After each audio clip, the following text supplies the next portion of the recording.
अस्सलामुअलैकुम dear students, क्या हाल है। आज हम concepts of acids and bases के ऊपर बात करने वाले हैं। इस तरह के प्रीवियस वीडियो में मैंने प्रॉमिस किया था कि हम क्या करेंगे, जब दूसरी वीडियो हम बनाएंगे तो उसमें हम एसिड्स और बेसिस के कॉन्सेप्ट्स के ऊपर बात करेंगे। तो हमारे पास जो पहला कॉन्सेप्ट है उस कॉन्सेप्ट का नाम है आर्हीनियस कॉन्सेप्ट। ठीक है, आर्हीनियस कॉन्सेप्ट। हमारे पास आर्हीनियस कॉन्सेप्ट है।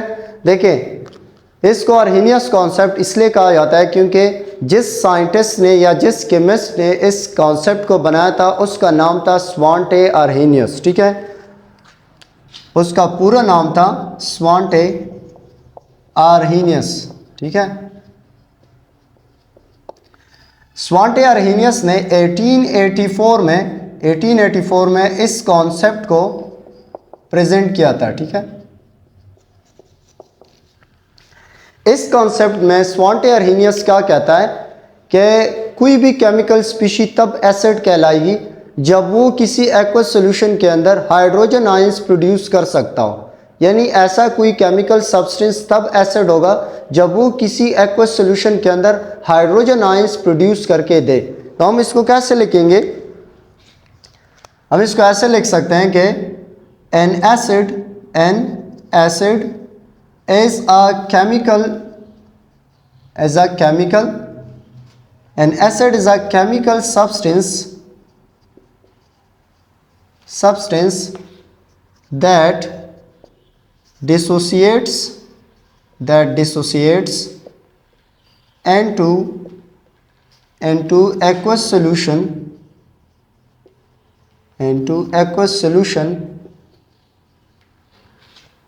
and give hydrogen ions. ठीक है, तो आर्हीनियस कॉन्सेप्ट में आर्हीनियस कहता है कि आपके पास एक एसिड ऐसा कोई केमिकल सब्सटेंस होगा जो कि किसी एक्वस सॉल्यूशन के अंदर डिसोसिएट होके हाइड्रोजन आयंस प्रोड्यूस करके देगा। ठीक है, जनरली हम इसको कैसे लिख सकते हैं, देखो जनरली हम इसको ऐसे लिख सकते हैं कि फॉर एग्जांपल हमारे पास एक सब्सटेंस है, केमिकल सब्सटेंस HA, वो जैसी एक्वस सॉल्यूशन में डिसोसिएट होगा तो वो हमारे पास एक देगा हाइड्रोजन आयन और एक देगा A- नेगेटिव। ठीक है, तो देखिए हमारे पास ये केमिकल सब्सटेंस था, जैसे ये एक्वस सॉल्यूशन के अंदर डिसोसिएट हुआ, इसने क्या किया, इसने हमें हाइड्रोजन आयन प्रोड्यूस करके दिया। ये क्या है, ये एक हाइड्रोजन आयन है। ठीक है, इसकी वजह से हम इस केमिकल सब्सटेंस को एसिड कहेंगे।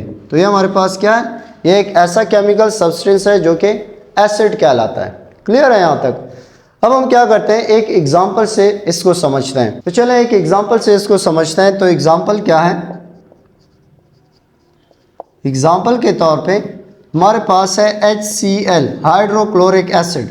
जब हाइड्रोक्लोरिक एसिड क्या करते हैं, हम वाटर में इसको डालते हैं तो एक्वस सॉल्यूशन बन जाता है। उस एक्वस सॉल्यूशन में हमारे पास हाइड्रोजन आयन होते हैं और क्लोराइड आयन होते हैं। ठीक है, तो आप देख सकते हो कि जैसे ही हमने HCl लिया, उसको वाटर के अंदर डाला, इसने दो आयंस प्रोड्यूस करके दे। एक आयन है हमारे पास हाइड्रोजन आयन, एक है क्लोराइड आयन। तो आप देख सकते हो कि HCl क्या कर रहा है, ये एक्वस सॉल्यूशन में हाइड्रोजन आयन प्रोड्यूस करके दे सकता है, जिसकी वजह से HCl हमारे पास क्या है, एक एसिड है। इसलिए हम HCl को क्या कहते हैं, HCl को हम एसिड कहते हैं। क्लियर है यहाँ तक। अच्छा, ये तो था हमारे पास एसिड। अब बेस क्या है, according to Arrhenius concept base हमारे पास एक ऐसा केमिकल सब्सटेंस होता है जिसको अगर आप किसी वाटर के अंदर डिसॉल्व करोगे तो वाटर के अंदर डिसॉल्व करते ही या डिसोसिएट होती ही वो केमिकल सब्सटेंस अगर हाइड्रोक्सिल आयन प्रोड्यूस करके देता है तो वो सब्सटेंस आपके पास क्या होगा, वो आपके पास बेस होगा। तो बेस वाटर के अंदर जैसे ही डिसोसिएट होता है तो वो असल में हाइड्रोक्सिल आयन प्रोड्यूस करके देता है, जिसकी वजह से हम इस तरह के केमिकल सब्सटेंस को क्या कहते हैं, बेस कहते रहते हैं। जैसे फॉर एग्जांपल पहले मैं बेस की डिफिनीशन लिख देता हूँ। बेस क्या होता है, बेस हमारे पास एक ऐसा केमिकल सब्सटेंस होता है, it is a chemical substance at as a chemical substance that when dissociates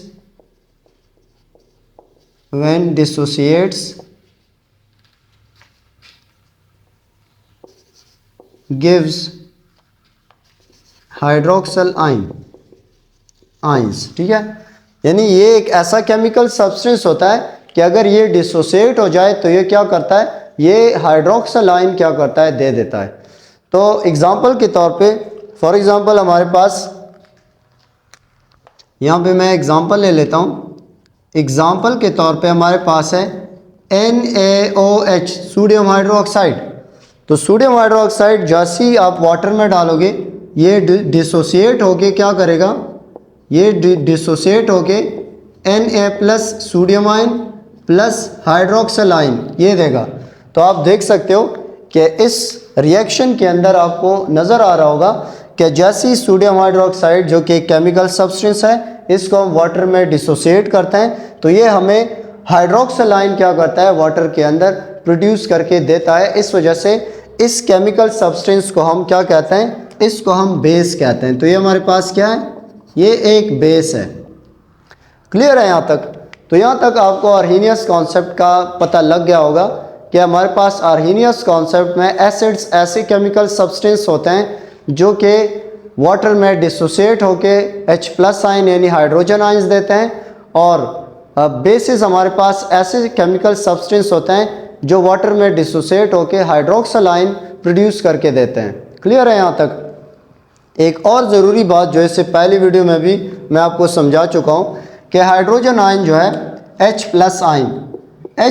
ion जो होता है ये एक अनस्टेबल आयन है। ठीक है, एक अनस्टेबल स्पीशी है। तो जब अनस्टेबल है तो ये तो इस हालत में नहीं रह सकती। इस वजह से ये हाइड्रोजन आयन क्या करता है, ये वाटर के अंदर दूसरे H2O मॉलिक्यूल के साथ कंबाइन होके क्या बनाएगा, ये बनाएगा H3O जिसको हम हाइड्रोनियम आयन कहते हैं। तो ये क्या करेगा, ये हाइड्रोनियम आयन को फॉर्म करेगा, और हाइड्रोनियम आयन क्या है, ये एक स्टेबल स्पीशी है।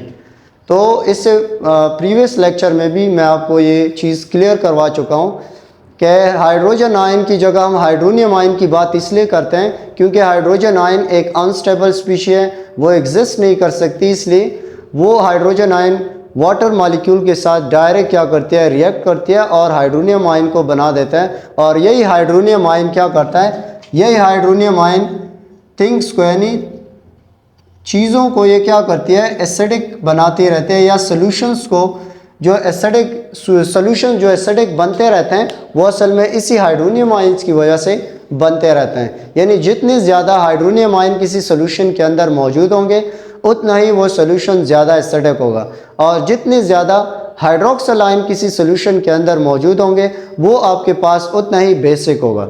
ठीक है, अब हम क्या कर लेते हैं, कुछ एग्जांपल्स को लिख लेते हैं। ठीक है,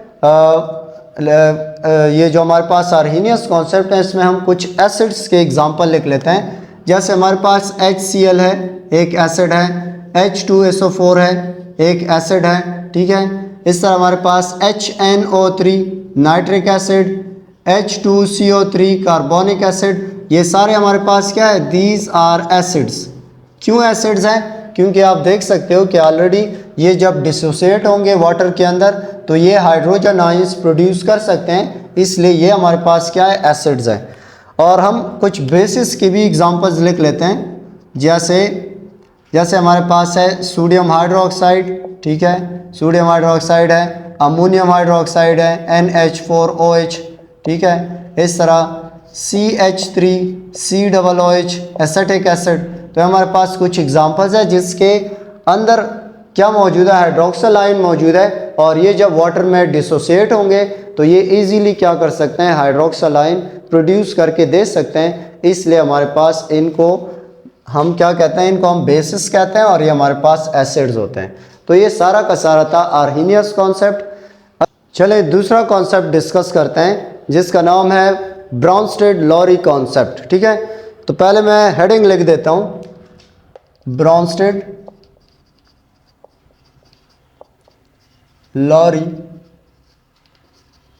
कॉन्सेप्ट। देखें इस कॉन्सेप्ट में जो बात की गई है, जो सबसे मेन चीज़ें हैं वो पहले मैं आपके साथ शेयर कर देता हूँ। जैसे इस कॉन्सेप्ट में कहा गया है कि जो प्रोटॉन डोनर होगा, प्रोटॉन डोनर, जो प्रोटॉन डोनर होगा वो आपके पास एसिड होगा, ठीक है। और जो प्रोटॉन एक्सेप्टर होगा, प्रोटॉन एक्सेप्टर, जो प्रोटॉन एक्सेप्टर होगा वो आपके पास बेस होगा। यानी बेस एक ऐसी केमिकल स्पीशी होगी जो कि प्रोटॉन क्या करेगी, प्रोटॉन एक्सेप्ट करेगी, और एसिड एक ऐसी केमिकल स्पीशी होगी जो कि प्रोटॉन डोनेट करेगी। प्रोटॉन असल में है क्या, देखें आपको ऑलरेडी पता है कि हाइड्रोजन जो है, हाइड्रोजन की न्यूक्लियस में सिर्फ और सिर्फ एक प्रोटॉन होता है, 0 न्यूट्रॉन होते हैं। ये हाइड्रोजन का न्यूक्लियस है और ये इसका फर्स्ट शेल है जिसमें एक इलेक्ट्रॉन है, ठीक है। तो इज्यूम कर लें कि ये आपके पास एक हाइड्रोजन का एक एटम है, ठीक है, हाइड्रोजन एटम। इस हाइड्रोजन एटम में न्यूक्लियस के अंदर एक प्रोटॉन मौजूद होता है, 0 न्यूट्रॉन मौजूद होता है और शेल में एक इलेक्ट्रॉन होता है। अगर ये हाइड्रोजन, इस हाइड्रोजन के शेल से ये एक इलेक्ट्रॉन क्या हो जाए, लॉस हो जाए, ठीक है, ये इलेक्ट्रॉन लॉस हो जाए, तो क्या हो जाएगा कि आपके पास हाइड्रोजन का सिर्फ न्यूक्लियस बच जाएगा जिसमें एक प्रोटॉन बाकी रहेगा और 0 न्यूट्रॉन, न्यूट्रॉन तो है ही नहीं, तो आपके पास सिर्फ एक ही प्रोटॉन है। तो प्रोटॉन के ऊपर कौन सा चार्ज होता है, पॉजिटिव चार्ज होता है। इस वजह से इस हाइड्रोजन के ऊपर पूरा का पूरा चार्ज क्या आ जाएगा, H+, यानी प्लस चार्ज आ जाएगा, प्रोटॉन का चार्ज आएगा। और इसी H+ को हम क्या कहते हैं, प्रोटॉन कहते हैं, क्योंकि अभी ये हाइड्रोजन क्या है, इस हाइड्रोजन में एक ही शेल था, एक ही इलेक्ट्रॉन था। जब वो इलेक्ट्रॉन ही चला गया तो सिर्फ न्यूक्लियस रह गया और उस न्यूक्लियस में सिर्फ एक ही प्रोटॉन है, तो इस वजह से H+ को हम प्रोटॉन भी कहते हैं। तो याद रखें ऐसी कोई केमिकल स्पीशी, ठीक है, ऐसी कोई केमिकल स्पीशी, ऐसी कोई केमिकल स्पीशी जो कि क्या करती है, H+ आयन को, यानी हाइड्रोजन आयन को डोनेट करती है, डोनेट, ठीक है, तो उसको हम क्या कहेंगे, उस केमिकल स्पीशी को हम एसिड कहेंगे। सिंपल इज दैट, ठीक है। यानी ऐसी कोई केमिकल स्पीशी जो कि हाइड्रोजन आयन को डोनेट कर रही हो तो उस केमिकल स्पीशी को हम एसिड कहेंगे। और ऐसी कोई केमिकल स्पीशी, ऐसी कोई केमिकल स्पीशी जो कि हाइड्रोजन आयन को एक्सेप्ट करे, ठीक है, तो उस केमिकल स्पीशी को हम क्या कहेंगे, उसको हम बेस कहेंगे। तो ऐसी कोई केमिकल स्पीशी बेस कहलाएगी, ठीक है। तो यहाँ तक आपने जाना कि हमारे पास ऐसी कोई केमिकल स्पीशी जो हाइड्रोजन आयन को डोनेट करती हो उसको हम एसिड कहेंगे, और ऐसी कोई केमिकल स्पीशी जो हाइड्रोजन आयन को एक्सेप्ट करती हो उसको हम बेस कहते हैं। आइए इनके एग्जांपल्स क्या क्या है उन एग्जांपल्स को लिख लेते हैं। तो पहले मैं आपको एग्जांपल लिखवाता हूँ, ऐसी कोई केमिकल स्पीशी जो हाइड्रोजन आयन को क्या करती है, डोनेट करती है।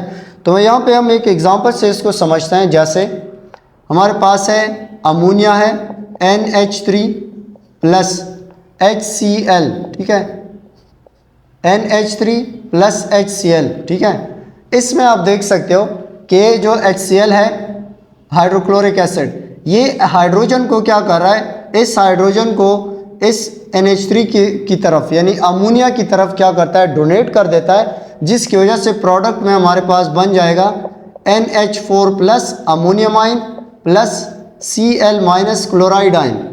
अच्छा देखें इस रिएक्शन के अंदर ये जो केमिकल रिएक्शन है इसमें आपको एज्यूम हो रहा होगा कि HCl ने क्या किया है, इसने हाइड्रोजन को यानी प्रोटॉन को डोनेट किया है, ठीक है, इसने प्रोटॉन को डोनेट किया है और अमोनिया ने उस प्रोटॉन को एक्सेप्ट किया है, ठीक है।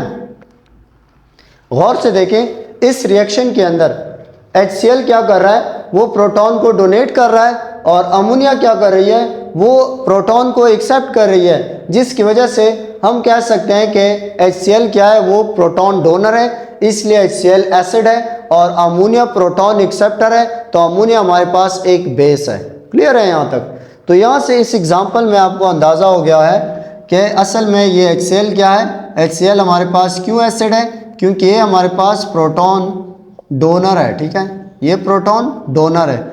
और अमोनिया क्यों हमारे पास बेस है, क्योंकि हमारे पास प्रोटॉन एक्सेप्टर है, ये प्रोटॉन को एक्सेप्ट कर रहा है, ठीक है। जिस तरह हमने यहाँ पे इस डिफिनीशन के अंदर और इस लेक्चर के अंदर मैंने आपका कॉन्सेप्ट बनाया था, सेम इस एग्जांपल से आप समझ गए होंगे कि HCl प्रोटॉन डोनर है इसलिए वो एसिड है, अमोनिया प्रोटॉन एक्सेप्टर है इसलिए वो हमारे पास बेस है। क्लियर है यहाँ तक? इस अमोनिया और HCl में जो अमोनियम हमारे पास बाद में जो हमारे पास अमोनियम क्लोराइड बनता है, ठीक है, जैसे क्या करता है इसकी तरफ क्या करता है हाइड्रोजन को डोनेट करता है तो अमोनियम आयन बनता है, क्लोराइड आयन बनता है। तो अमोनियम आयन और chloride ion due to electrostatic force of attraction आपस में कंबाइन होंगे और एक आपके पास कंपाउंड बनेगा जिसको हम अमोनियम क्लोराइड कहते हैं। अच्छा ये देखें, इसमें हमारे पास ये जो है H जिस पे लिखा है ये हमारे पास करीब से देख सकते हो, इस पे H लिखा गया है तो ये हमारे पास क्या है, ये HCl है और ये हमारे पास क्या है, अमोनिया है। ठीक है, इन दो टेस्ट ट्यूब में एक में मैंने अमोनिया लिया हुआ है, एक में मैंने HCl लिया हुआ है। ये देखें जैसे ये आपस में रिएक्शन कर रहे हैं, ठीक है, तो इनसे एक कंपाउंड बन रहा है जिसको हम क्या कहते हैं, जिसको हम अमोनियम क्लोराइड कहते हैं। और अमोनियम क्लोराइड क्यों बनता है, क्योंकि हमारे पास HCl और जब अमोनिया रिएक्ट करते हैं तो एक कंपाउंड बनाते हैं जिसको हम अमोनियम क्लोराइड कहते हैं और वो इस तरह से क्या करता है, इस तरह वाइट सा एक स्मोक क्रिएट कर देता है और ये वाइट स्मोक जो है, वाइट कलर का स्मोक इसी चीज़ की इंडिकेशन दे रहा है कि हमारे पास HCl जो है वो अमोनिया के साथ क्या कर रहा है, केमिकली रिएक्ट हो रहा है और एक न्यू कंपाउंड बन रहा है। क्लियर है यहाँ तक?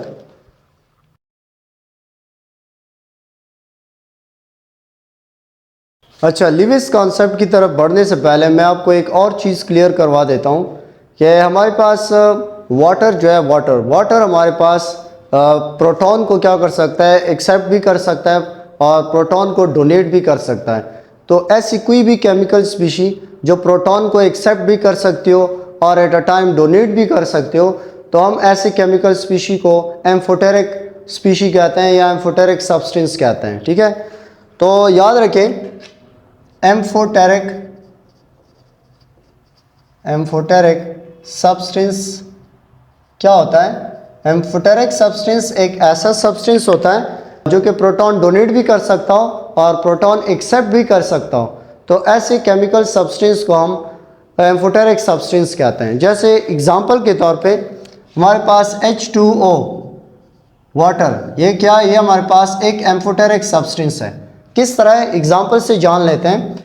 फॉर एग्जांपल अभी हमने पढ़ा कि अमोनिया क्या है, अमोनिया हमारे पास एक बेस है। तो अगर हम इसके साथ H2O वाटर को रिएक्ट करवाएं, ठीक है, तो यहाँ पे हमारे पास ये जो H2O है ये क्या करता है, ये एसिड की तरह रिएक्ट करता है।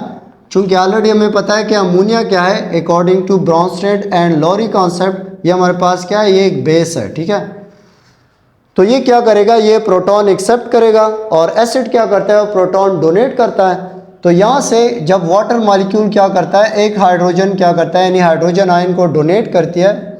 ये वाटर मॉलिक्यूल हाइड्रोजन आयन को जैसे ही डोनेट करेगा तो अमोनिया मॉलिक्यूल क्या करेगा, उस हाइड्रोजन आयन को क्या करेगा, एक्सेप्ट करेगा। तो एज अ रिजल्ट यहाँ पे हमारे पास बनेगा NH4 plus ammonium ion plus hydroxyl ion. ठीक है, तो यहाँ पे आपने देखा कि वाटर ने क्या किया है, उसने प्रोटॉन को डोनेट किया था, इस वजह से यहाँ पे वाटर ने एसिड की तरह बिहेव किया।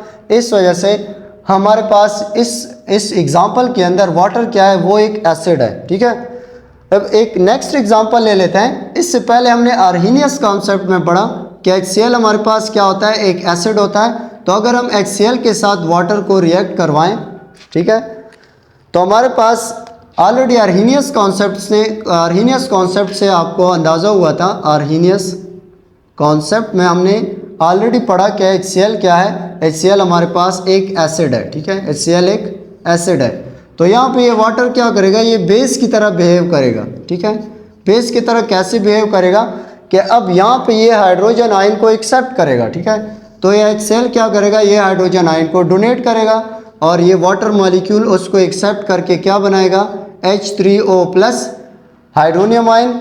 और यहाँ पे दूसरा जो नेगेटिव आयन तैयार होगा वो होगा क्लोराइड आयन। तो इन दोनों एग्जांपल्स में आप देख सकते हो कि वाटर क्या कर रहा है, एक जगह पे वो प्रोटॉन डोनेट कर रहा है, दूसरी जगह पे वो प्रोटॉन एक्सेप्ट कर रहा है, जिसकी वजह से हमें अंदाज़ा हुआ कि वाटर जो है वो सिचुएशन को देखते ही वो क्या करता है, ख़ुद को बदलता रहता है। यानी वो एसिड की तरह भी बिहेव कर सकता है, वो बेस की तरह भी बिहेव कर सकता है। इस वजह से वाटर मॉलिक्यूल जो है वो हमारे पास एक एम्फोटेरिक सब्सटेंस है। क्लियर है यहाँ तक? अब हम पढ़ते हैं कि लीविस कॉन्सेप्ट क्या है। क्लियर है? लीविस कॉन्सेप्ट, लीविस कॉन्सेप्ट देखिए, लीविस कॉन्सेप्ट जो था ये जो पेश किया गया था, ये 1923 में इसको इंट्रोड्यूस करवाया था, पेश किया गया था। ठीक है, इस कॉन्सेप्ट में इलेक्ट्रॉन पेयर की बात की गई है। ठीक है, सबसे पहला जो इम्पॉर्टेंट पॉइंट है वो ये है कि इसमें electron pair donation and exception, electron pair donation and exception की बात की गई है। ठीक है, तो लीविस कॉन्सेप्ट एक ऐसा कॉन्सेप्ट है कि जिसमें हमारे पास इलेक्ट्रॉन पेयर डोनेशन और एक्सेप्शन के ऊपर बात की गई है कि अगर कोई इलेक्ट्रॉन पेयर डोनर है तो वो आपके पास क्या होगा, बेस होगा। याद रखें, लीविस कॉन्सेप्ट के मुताबिक इलेक्ट्रॉन पेयर डोनर जो होता है, इलेक्ट्रॉन पेयर डोनर, वो असल में बेस होता है, उसको हम बेस कहते हैं। और इलेक्ट्रॉन पेयर एक्सेप्टर जो होता है, इलेक्ट्रॉन पेयर एक्सेप्टर जो होता है, electron pair acceptor is acid, उसको हम एसिड कहते हैं। यानी लीविस बेस एक ऐसा बेस होता है जो कि इलेक्ट्रॉन पेयर डोनेट करता है, और लीविस एसिड एक ऐसा एसिड होता है जो कि इलेक्ट्रॉन पेयर एक्सेप्ट करता है। आइए हम इसके एग्जांपल को देख लेते हैं कि कौन सा इलेक्ट्रॉन पेयर डोनेट करता है और कौन सी स्पीशी इलेक्ट्रॉन पेयर एक्सेप्ट करती है। जैसे एग्जांपल के तौर पे हमारे पास है BF3 बोरॉन ट्राईफ्लोराइड, और यहाँ पे हमारे पास है अमोनिया NH3। आपको ऑलरेडी पता है कि अमोनिया के पास क्या होता है, एक लोन पेयर होता है। ठीक है, तो जब ये अमोनिया क्या करेगी, ये अमोनिया अपना इलेक्ट्रॉन पेयर इस BF3 को डोनेट करेगी। ठीक है, ये अमोनिया मॉलिक्यूल जैसे ही अपना इलेक्ट्रॉन पेयर BF3 को डोनेट करेगा तो एज अ रिज़ल्ट आप यहाँ पे हमारे पास बन जाता है BF3। ठीक है, एक कम्प्लेक्स बनता है। ठीक है, चूँकि अमोनिया क्या कर रहा है, वो इलेक्ट्रॉन पेयर को कोऑर्डिनेट कोवेलेंट बॉन्ड के थ्रू बोरॉन को क्या कर रहा है, डोनेट कर रहा है। तो इस तरह हमारे पास एक कम्प्लेक्स बनता है, इस तरह का एक कम्प्लेक्स बन जाता है। ठीक है, तो इस रिएक्शन में आप देख सकते हो कि अमोनिया क्या है, अमोनिया इलेक्ट्रॉन पेयर डोनेट कर रहा है और BF3 इलेक्ट्रॉन पेयर एक्सेप्ट कर रहा है। तो BF3 क्या है, वो एक्सेप्टर है, इलेक्ट्रॉन पेयर को एक्सेप्ट कर रहा है। जैसे ये अमोनिया क्या करे, ये डोनर है, ये इलेक्ट्रॉन पेयर डोनर है, और BF3 क्या है, BF3 असल में इलेक्ट्रॉन पेयर एक्सेप्टर है। ठीक है, तो ये इलेक्ट्रॉन पेयर एक्सेप्ट कर रहा है, इसलिए BF3 क्या होगा, BF3 हमारे पास एसिड होगा, और अमोनिया क्या होगा, अमोनिया हमारे पास बेस होगा। ठीक है, तो इस एग्जांपल से आप अच्छी तरह समझ गए होंगे कि हमारे पास लीविस एसिड, कौन सा लीविस एसिड कहलाता है, जो इलेक्ट्रॉन पेयर एक्सेप्टर होता है, और कौन सा लीविस बेस होता है, जो इलेक्ट्रॉन पेयर डोनर होता है। ठीक है, अब हम ज़रा इसको अच्छी तरह, ये जो एग्जांपल मैंने लिया है इसको मैं अच्छी तरह आपको एक्सप्लेन करवाता हूँ। याद रखिए, जो बोरॉन है, बोरॉन हमारे पास ग्रुप नंबर 3 से बिलोंग करता है। इसका मतलब इसके वैलेंस शेल में 3 इलेक्ट्रॉन होते हैं। ठीक है, तो इसने अपने 3 इलेक्ट्रॉन 3 फ्लोरीन के साथ क्या किए हैं, शेयर किए हैं। ठीक है, अब आपको पता है कि बोरॉन के वैलेंस शेल में अभी कितने इलेक्ट्रॉन है, 6 इलेक्ट्रॉन है, और बोरॉन को तो अपने वैलेंस शेल में 8 इलेक्ट्रॉन चाहिए ऑक्टेट रूल ओबे करने के लिए, तो इसको मज़ीद एक्स्ट्रा 2 इलेक्ट्रॉन की ज़रूरत है। ठीक है, इसलिए अमोनिया जो है, अमोनिया के वैलेंस शेल में ऑलरेडी देखें अमोनिया ने 3 इलेक्ट्रॉन हाइड्रोजन्स के साथ शेयर किए हैं, जबकि इसके पास अभी भी 2 इलेक्ट्रॉन एक्स्ट्रा मौजूद है।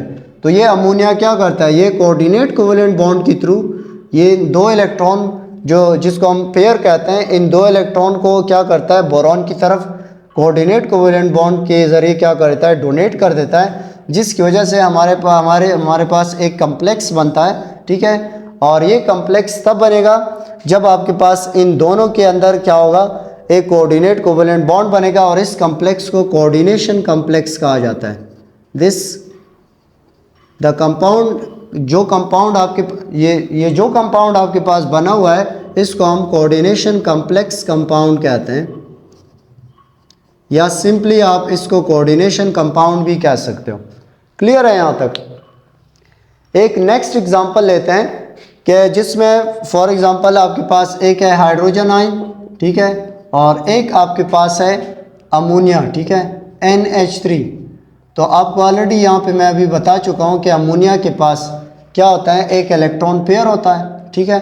तो ये अमोनिया जैसे ही क्या करेगा, इस इलेक्ट्रॉन पेयर को हाइड्रोजन की तरफ डोनेट करेगा, ठीक है, क्योंकि हाइड्रोजन आयन क्या है, इसके पास एक भी इलेक्ट्रॉन नहीं है और इसको अपने फर्स्ट शेल में 2 इलेक्ट्रॉन की ज़रूरत है। तो ये 2 इलेक्ट्रॉन यानी इस हाइड्रोजन की कमी कौन पूरा कर रहा है, अमोनिया पूरा कर रहा है, जिसकी वजह से हाइड्रोजन क्या करेगा, इस इलेक्ट्रॉन पेयर को एक्सेप्ट करेगा।